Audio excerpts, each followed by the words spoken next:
मित्रांनो नमस्कार.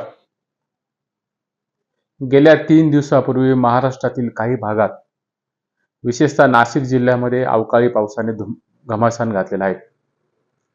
या पावसाने हातातोंडाशी आलेल्या शेतमालाचं मोठं नुकसान झालेलं आहे. जेवढे नुकसान हे निसर्गाच्या लहरीपणामुळे शेतीचे झालेले आहेत, तेवढेच नुकसान हे अलीकडच्या काळामध्ये महाराष्ट्रातील सुमार दर्जाच्या वक्तव्यांनी किंबहुना प्रक्षोभक अशा भाषणांनी झालेले आहेत. मला काय म्हणायचे आहे हे यावरून आपल्या लक्षात आलेलं असेलच. हिंगोलीतील ओबीसी समाजाची जी एल्गार मेळावा झालेला आहे, त्या एल्गार मेळाव्यामध्ये चिथावणीखोर भाषणाने पुन्हा एकदा चिथावणीखोर भाषणं झालेली आहेत. त्यामुळे महाराष्ट्राचं समाजमन हे अक्षरशः पिळवटून निघाले आहेत. असो, त्या गोष्टीचं वारंवार कोळशे उघडण्यात अर्थ नाहीत, किंबहुना पुन्हा त्या वादग्रस्त विधानांचा परामर्श घेण्याचा अर्थ नाही. परंतु एक गोष्ट या ठिकाणी स्पष्टपणाने जाणवते. या टोकदार आणि अनुद्गार असलेल्या विधानाने महाराष्ट्रामध्ये कधी नव्हे एवढे मोठ्या प्रमाणावर वितंडवाद निर्माण झालेला आहे. या विधानातून बबनराव तायवाडे यांनी आपले म्हणजे मनोज जरांगे पाटील यांची हातपाय तोडण्याची भाषा ही केलेली आहे. आणि ही जी भाषा केलेली आहे ती अनावधानाने झाली आहेत. आणि यातून जर कोणाच्या भावना दुखावल्या असतील, विशेषतः मराठा समाजाच्या भावना दुखावल्या असतील, तर त्याची जाहीर कबुली देऊन आणि त्याची दिलगिरी आणि माफी ही बबनराव तायवाडेंनी ही मागितलेली आहेत. मित्रांनो, तायवाडेंनी जसे शब्द मागे घेतलेले आहेत, तसेच शब्द जरांगे पाटलांनी ही त्यांच्या लायकी या विधानावरून जे वादंग निर्माण झालेले होते, त्या लायकी हे शब्द सुद्धा देखील त्यांनी मागे घेतलेले आहेत. एका दृष्टीने तायवाडेंनी व जरांगे पाटलांनी झालेली चूक ही दुरुस्त करून फार मोठी लवचिकता या ठिकाणी दाखवलेली आहे. आणि ही दाखवलेली लवचिकता ही समंजस माणसाची आणि परिपक्वतेची लक्षण आहेत. आपण भावनेच्या भरात आणि आवेशात चुका ह्या करून बसतो, किंबहुना चुका ह्या होतच असतात. परंतु त्या चुका मान्य करून पुढे जाणे हे चांगल्या समाजाचं लक्षण असतं आणि चांगल्या माणसाचं लक्षण असतं.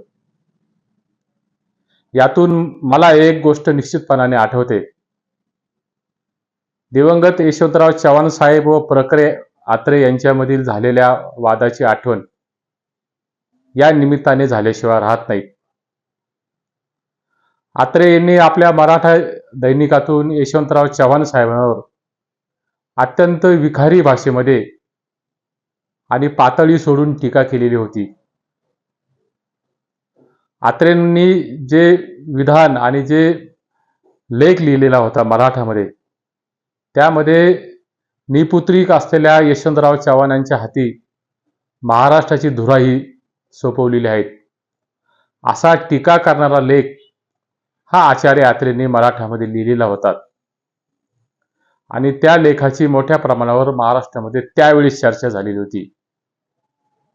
आणि हा लेख बघितल्यानंतर यशवंतराव चव्हाण साहेबांनी आचार्य आत्रेंना फोन केला आणि फोनवर त्यांना सांगितलं, आत्रे साहेब, मी तुमचा कालचा लेख वाचला. त्या लेखामध्ये तुम्ही मला निपुत्रिक म्हणतात, पण मी निपुत्रिक नाहीत. छेलेजाव चळवळीच्या जे आंदोलन झालेलं होतं, त्या छेलेजाव चळवळीच्या आंदोलनामध्ये पोलीस मला अटक करण्यासाठी माझ्या घरावर आले होते, माझ्या घरावर धाड टाकली होती. त्यावेळी माझी पत्नी म्हणजे वेणुताई चव्हाण या गरोदर होत्या. आणि त्या इंग्रजांनी ज्यावेळी धाड टाकली आणि धाड टाकत असताना मी त्यांच्या हाताशी लागलो नाही, म्हणून त्यांनी त्यांचा राग हा वेणुताईंवर काढला आणि वेणुताईंच्या पोटावर त्यांनी काठी मारली. आणि ही काठी मारली असताना वेणुताईंच्या पोटामध्ये जो गर्भ होता, तो गर्भ हा पडला आणि त्या काठीच्या मारामुळे वेणुताईंच्या गर्भाला गंभीर अशी दुखापत झाली. त्यामुळे मला पुढच्या काळामध्ये वैद्यकीय अडचण निर्माण झाली आणि वैद्यकीय अडचण निर्माण झाल्यामुळे मला संतती होण्यासाठी आणि मूल होण्यासाठी ही अडचण निर्माण झाली होती. त्यामुळे मला जे तुम्ही निपुत्रिक म्हटलेलं आहे ते निपुत्रिक मी नाहीत अशी वास्तव आणि सत्य कथन हे जेव्हा आचार्य आत्रेंना यशवंतराव चव्हाण साहेबांनी ऐकवलं आणि आचार्य आत्रेंच्या लक्षामध्ये ही चूक आल्यानंतर त्यांनी क्षणाचाही विलंब न लावता यशवंतराव चव्हाणांच्या घरी जाऊन यशवंतराव चव्हाणांची व वेणुताईंची जाहीर माफी मागितली आणि झालेल्या लेखाबद्दल हा पश्चाताप व्यक्त केला. नंतर पुढच्या एका जाहीर सभेमध्ये त्यांनी त्या लेखाबद्दल यशवंतराव चव्हाणांची ही माफी मागितलेली आहे. मित्रांनो, यातून महाराष्ट्रातील राजकारणाचे व समाजकारणाचे जे वर्तन यशवंतराव चव्हाण साहेबांनी घालून दिलेले आहेत तो राजकारणाचा आदर्श वस्तुपाठ आहे. यशवंतरावांनी त्यांच्या संपूर्ण राजकीय आयुष्यात कधीही कोणाच्या व्यक्तिगत आयुष्यात आणि सार्वजनिक आयुष्यात असंसदीय भाषेत खालच्या पातळीवर जाऊन टीका केलेली नाही. किंबहुना विखारी स्वरूपात आणि कोणाच्याही आंतरिक भावना दुखवतील अशी टीका केलेली नाही. जरी कोणी यशवंतराव चव्हाण साहेबांवर खालच्या पातळीवर पातळीचा स्तर सोडून टीका केलेली असती तरी चव्हाण साहेबांनी कधी त्या भाषणाला त्या भाषेला कधीही प्रत्युत्तर दिलेलं नाही. अतिशय वैचारिक उंचीतून यशवंतराव चव्हाण साहेबांनी केलेल्या आरोपांचं हे खंडन केलेलं आहे. केलेल्या राजकीय आरोपांचं त्यांनी एका वैचारिक उंचीतून उत्तर दिलेलं आहे. आणि अलीकडच्या काळामध्ये महाराष्ट्रामध्ये जो एकमेकांवर चिखलफेक करण्याचा वादग्रस्त विधानांचा जो शिमगा निर्माण झालेला आहे किंबहुना त्यातूनच हातपाय तोडण्याची भाषा किंवा शस्त्र हाती घेण्याची भाषा ही हिंगोलीच्या सभेमधून झालेली आहे. आणि हा जो शिमगा पाहिल्यावर यशवंतराव चव्हाण साहेबांच्या या घडलेल्या गोष्टीची आठवण झाल्याशिवाय राहत नाहीत. वास्तविक आत्रेंनी यशवंतराव चव्हाण साहेबांवर जी टीका केलेली होती ती टीका ही निपुत्रिक असल्याची टीका होती. त्यातून कदाचित महाराष्ट्रासमोर वेगवेगळे संदर्भ आणि वेगवेगळे गैरसमज आणि संकेत हे महाराष्ट्रासमोर यशवंतराव चव्हाणांच्या व्यक्तिमत्वाबद्दल निर्माण झालेले होते. हे वास्तव आहेत आणि हे वास्तव आपण मान्य केलं पाहिजेत.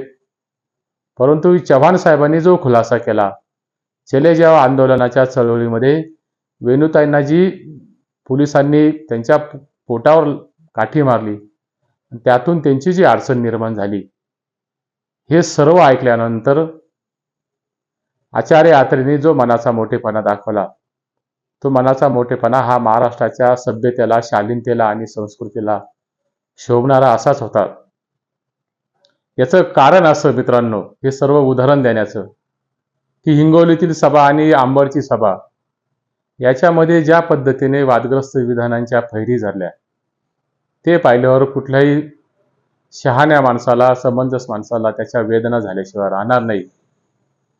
म्हणून आचार्य आत्रेंच्या आणि यशवंतराव चव्हाणांच्या असलेल्या वादाची आठवण ही या निमित्ताने मला उद्धृत करावी लागली. आणि ही उद्धृत करत असताना दुसरों की बुराई करने से अपना किरदार अच्छा नहीं होता ह्याही असलेल्या सुभाषिताची आठवण झाल्याशिवाय राहत नाही. महाराष्ट्राचं मांगल्य आणि महाराष्ट्राची संस्कृती जपत असताना राजकीय आणि सामाजिक पातळीवर मतभेद असावे, मनभेद असावे, मतांतरे असावे, मतभिन्नता असावी, पण विचारांची शून्यता ही असता कामा नये. 14 कोटी लोकसंख्या असलेल्या महाराष्ट्राला आजही यशवंतराव चव्हाणांचा महाराष्ट्र म्हणून ओळखला जातो. त्याच यशवंतराव चव्हाण साहेबांचा स्मृतिदिन 3 दिवसापूर्वी म्हणजे 25 नोव्हेंबरला आपण साजरा केला. आणि त्याच यशवंतराव चव्हाण साहेबांच्या सुसंस्कृत असलेल्या महाराष्ट्राने एक आदर्श पिढी घडवण्याचं काम केलेलं आहे. जो उदात्त विचार आणि जी नीतिमूल्य यशवंतराव चव्हाण साहेबांनी महाराष्ट्राच्या राजकारणामध्ये निर्माण केलेली आहेत, कृतिशील आचरणाने निर्माण केलेली आहेत, तिला मात्र तोड नाहीत. त्याच यशवंतराव चव्हाण साहेबांचा महाराष्ट्र म्हणून आपण अभिमानाने मिरवत असताना त्यांनी दाखवलेल्या विचारांची जी पताका आहेत ती पताका पुढच्या काळामध्ये नेण्याची जबाबदारी ही महाराष्ट्रातील राजकीय क्षेत्रामध्ये, सामाजिक क्षेत्रामध्ये काम करणाऱ्या प्रत्येक माणसाने, प्रत्येक पदाधिकाऱ्यांनी आणि प्रत्येक नेता म्हणवणाऱ्या नेत्यांनी ही पुढच्या काळामध्ये ती समंजसपणाने तो वारसा पुढे नेला पाहिजे. आणि चव्हाण साहेबांनी जे महाराष्ट्रामध्ये जी उदात्त परंपरा निर्माण केलेली आहेत त्या परंपरेचं बोट धरून महाराष्ट्रातील राजकीय संस्कृती ही पुढच्या काळामध्ये विकसित झाली पाहिजेत. मित्रांनो, हे सांगण्याचं कारण असं की परवा जी यशवंतराव चव्हाण साहेबांचा स्मृतिदिन झाला होता त्या स्मृतिदिनाच्या निमित्ताने आणि अंबड आणि हिंगोलीच्या सभेत निर्माण झालेल्या प्रक्षोभक वक्तव्याने चव्हाण साहेबांची आठवण होणं हे अत्यंत स्वाभाविक आहे. आणि चव्हाण साहेबांची आठवण होत असताना त्यांच्या कार्यकर्तृत्वामध्ये घडलेला हा प्रसंग हा मनाच्या एका गाभाऱ्यामध्ये, मनाच्या एका कोपऱ्यामध्ये मयूरपंखासारखा हा महाराष्ट्राच्या मनामध्ये आणि माझ्याही मनामध्ये हा साठवला होता. हे सर्व साठवलेलं आठवलं म्हणून हे तुमच्यासमोर मी मांडलेलं आहे. आणि यशवंतराव चव्हाण साहेबांचा महाराष्ट्र म्हणून जेव्हा आपण अभिमानाने गौरवतो, मिरवतो, तेव्हा त्याच यशवंतराव चव्हाणांनी दिलेले संस्काराचं बीजारोपण आणि ते जे बोट धरून आपण महाराष्ट्र पुढे चाललेलो आहोत ते बोट सुटणार नाहीत याची काळजी महाराष्ट्रातील सर्वच राजकारण्यांनी आणि समाजकारण्यांनी पुढच्या काळामध्ये घेतली गेली पाहिजे. एवढीच अपेक्षा या व्हिडिओच्या माध्यमातून व्यक्त करतो. व्हिडिओ आवडला असेल तर लाईक करा, सबस्क्राईब करा, मित्रपरिचितांना पुढे पाठवा. धन्यवाद.